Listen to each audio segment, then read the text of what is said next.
জানো, এমন এক তাসবিহ আছে যেটা পড়লে ফেরেশতারাও নাকি থমকে যায়। কেন? কি এমন তাসবিহ সেটা?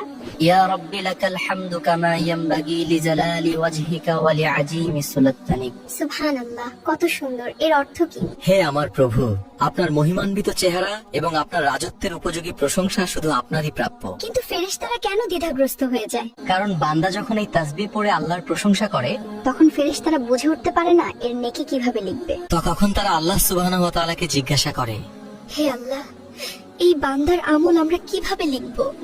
তখন আল্লাহ বলেন, এটা এভাবেই লিখে রাখো, বান্দার সাথে আমার সাক্ষাতের দিন আমি নিজেই এর সওয়াব দিয়ে দেব। সুবহানাল্লাহ।